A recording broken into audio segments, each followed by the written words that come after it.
જોવા મળી રહી છે કે કોઈ પણ મૃતક પરિવાર હોય તેને હાલાકી ન પડે તે માટેની સિવિલ હોસ્પિટલના તંત્ર દ્વારા પૂરતી વ્યવસ્થા પણ કરવામાં આવી છે। સાથે જે દ્રશ્ય અહીંયા જોવા મળી રહ્યા છે કે તમામ જે સ્થાનિક ધારાસભ્યો છે તે પણ અહીંયા પહોંચી રહ્યા છે। સ્થાનિક ધારાસભ્યો પણ અંતિમ દર્શન કરવા માટે પહોંચી રહ્યા છે। પ્રેરક શાહ જે ભાજપના શહેર પ્રમુખ છે તે પણ અહીંયા પહોંચ્યા છે।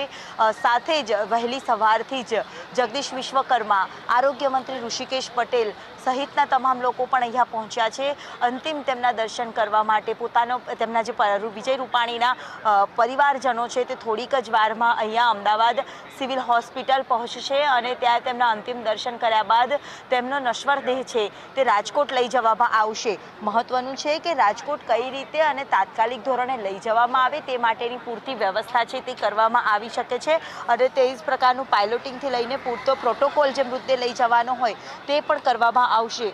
સમગ્ર જે ડીએનએ ક્યારે મેચ થશે તેને લઈને અને વિજય રૂપાણીનો મૃતદેહ શોધવાની જે તજવીજ હાથ ધરવામાં આવી હતી આજે 11 વાગ્યાની આસપાસ જ જે મૃતદેહ છે તેની ઓળખ છે તે થઈ ચૂકી છે। પરિવારે પણ ઓળખી બતાવ્યો છે અને ડીએનએ પણ જે મેચ થઈ ચૂક્યા છે। હવે થોડીક જ વારમાં અહીંયા મુખ્યમંત્રી હર્ષ સંઘવી સહિતના તમામ મંત્રીમંડળો છે તે પણ અહીંયા આવી પહોંચશે અને અંતિમ વિધિ માટે લઈ જવામાં આવશે। કેવા પ્રકારની તકેદારી સાથે અને ઝડપી મૃતદેહ છે તે પહોંચી શકે તે માટેની પૂરતી વ્યવસ્થા છે તે પણ કરવામાં આવી રહી છે। અહીંયા એક બાદ એક મંત્રીમંડળનો જમાવડો છે તે પણ અહીંયા જોવા મળી રહ્યો છે કારણ કે ગઈકાલે પણ આ જ પ્રકારે પૂરતી વ્યવસ્થા છે જે પરિવારજનોને મૃતદેહ મળી રહે તે માટેની કરવામાં આવી હતી અને આજે પણ એ જ પ્રકારની પૂરતી વ્યવસ્થા છે તે કરવામાં આવી રહી છે।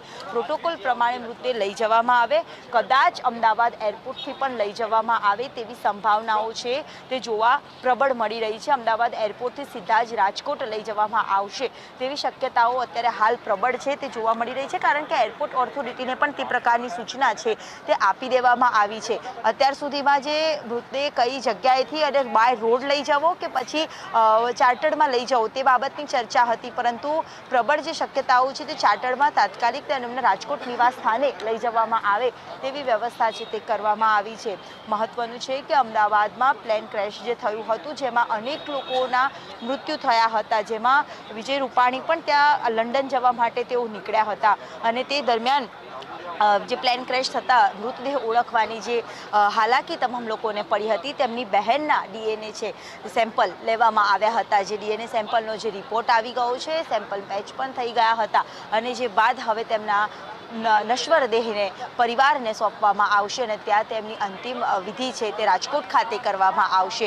સાથે જ ગાર્ડ ઓફ ઓનર દ્વારા જે સન્માનિત કરીને તેમને અંતિમ વિધિ છે તે કરવામાં આવશે।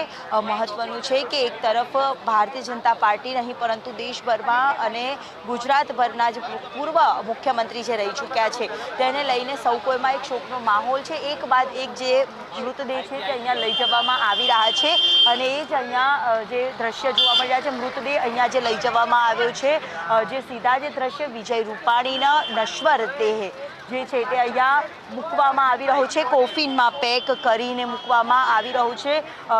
જે સીધા જે દ્રશ્ય અહીંયા અમદાવાદ સિવિલ હોસ્પિટલના સ્ટોરેજ રૂમની બહારના જોવા મળી રહ્યા છે। સાથે જે તમામ મંત્રીમંડળ હતા તે પણ જે રાજકોટ જવા માટે અહીંયાથી થોડીક જ વારમાં રવાના છે તે થવાના છે। સીધા જે દ્રશ્ય અહીંયા એકદમ જે કહી શકાય કે જ્યારથી આ ઘટના બની છે ત્યારથી અત્યાર સુધીમાં જે આક્રંદ પરિવારોનું જોવા મળતું હતું અને એ જ અહીંયા પરિવારના સભ્યો છે તે પણ અહીંયા પાછળના ગેટથી અંદર આવ્યા છે અને ત્યારબાદ અહીંયાથી જ તેમને લઈ જવામાં આવશે। તમામ જે પૂરતી વ્યવસ્થા છે તે કરવામાં આવી રહી છે અને જે એમનો નશ્વર દેહ છે વિજય રૂપાણીનો તે એરપોર્ટના રોડ પરથી એરક્રાફ્ટમાં લઈ જવામાં આવશે કારણ કે ઝડપી મૃતદેહ નિવાસ સ્થાને પહોંચે તે પણ જરૂરી છે। પૂરતું પાયલોટિંગ પણ આપવામાં આવશે અને ત્યાંથી પણ એ જ પ્રકારે ગાર્ડ ઓફ ઓનર દ્વારા તેમનું સન્માન પણ કરવામાં આવશે। જેમનો જે કાર્યકાળ જે રહ્યો છે તે આજ દિન સુધી ક્યારેય કોઈ નહીં ભૂલે। જ્યારે ગુજરાતમાં કોરોનાની જ્યારે મહામારી ચાલતી હતી ત્યારે પણ મહત્વના કેટલાક નિર્ણયો છે તે પણ લીધા હતા। ગુજરાતની જનતાને કોરોનાના કાળમાંથી પણ કેવી રીતે મુક્ત કરવી, કેવી રીતે બચાવવા તે માટે પણ તેઓ તત્પર રહેતા હતા અને જે બાદ એમનો કાર્યકાળ જે રહ્યો હતો જે ઘણી યાદો છે તે હજી પણ લોકો યાદ કરી રહ્યા છે. પરિવારમાં પણ અત્યારે શોકનું મોજું ફરી વળ્યું છે. સાથે જ અનેક લોકો છે જે અહીંયા દુઃખી પણ જોવા મળી રહ્યા છે. પરિવારજનો અહીંયા ગઈકાલે જ અહીંયા પહોંચી ચૂક્યા હતા. પરિવાર પણ અહીંયા મળ્યો હતો. તેમની જે સમયગાળો જે રહ્યો હતો પાર્ટીમાં એક ખૂબ જ અનુભવી કાર્યકર્તા તરીકે પોતાની ફરજ છે જે નિભાવી હતી અને સંપૂર્ણ સંવેદનશીલ છે જેને કહી શકાય તે પ્રકારે તેમનું એક વ્યક્તિત્વ પણ રહેલું હતું. અને થોડીક જ જ્યારે વિજય રૂપાણી અહીંયાથી જતા હતા જે એમના નશ્વર દેહને લઈ જવામાં આવશે ત્યારે પણ પાયલોટિંગ છે જે એરપોર્ટના રૂટ સુધી આપવામાં આવશે.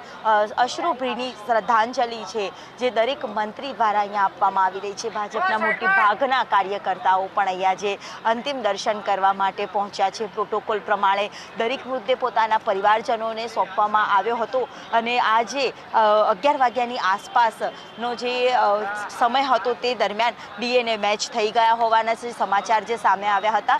આરોગ્ય મંત્રી ઋષિકેશ પટેલ દ્વારા સત્તાવાર જાહેરાત પણ કરવામાં આવી હતી અને અહીંયા જે તેમનું સન્માન જે કરવામાં આવશે, જે મૃતદેહના જે વિઝ્યુઅલ્સ જે અહીંયા હું બતાવવા માંગીશ કે જે અત્યારે હાલ તે દર્શક બતાવવા માંગીશ કે અત્યારે તેમનું સન્માન છે તે કરવામાં આવશે.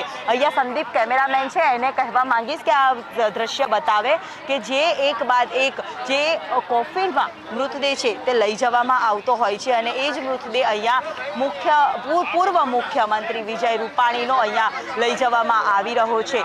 સન્માન સાથે અહીંયા તેમનો જે મૃતદેહ છે તે પણ અહીંયા લઈ જવામાં આવી રહ્યો છે. તમામ જે લોકોની હાજરીમાં અહીંયા જે લઈ જવામાં આવી રહ્યો છે અને એ જ અત્યારે હાલ અશ્રુભીની શ્રદ્ધાંજલિ લોકો આપી રહ્યા છે. સાથે જે દ્રશ્ય અહીંયા જોવા મળી રહ્યા છે કે છેલ્લા ઘણા કલાકોથી ઘણી અસમંજસતા હતી અને ડીએનએ મેચ કરવા માટે પણ પરિવારજનના સભ્યો અહીંયા હાજર ન હતા. તે દરમિયાન તેમની બહેનનો ડીએનએ છે તે પેચ કરવામાં આવ્યો હતો અને હવે જે રિપોર્ટ આવી ગયા બાદ તેમનો જે નશ્વર દેહ છે જે એમ્બ્યુલન્સમાં અહીંયા મૂકવામાં આવશે. એક સન્માન સાથે તેમની અંતિમ વિધિ છે તે કરવામાં આવશે. આજે આ એક જૂના અને જાણીતા જે કહી શકાય છે જે ભારતીય જનતા પાર્ટી માટે પણ એક કર્મનિષ્ઠ કાર્યકર્તા તરીકે તેઓ રહ્યા હતા. આરએસએસમાં પણ તેમને મહત્વની ભૂમિકા ભજવી હતી. તે દરમિયાન પણ તેમને ઘણી બધી વાતો છે તે હજી પણ સોશિયલ મીડિયામાં પણ જે પ્રકારે વહેતી થઈ છે અને સાથે જ તેમની જે કામગીરી હતી તે સૌ કોઈ યાદ કરી રહ્યું છે. જ્યારે તેમનો જે નશ્વર દેહ છે તે અહીંયા અમદાવાદના અસારવા સિવિલ હોસ્પિટલના સ્ટોરેજ રૂમથી એરપોર્ટના મારફતે અહીંયાથી લઈ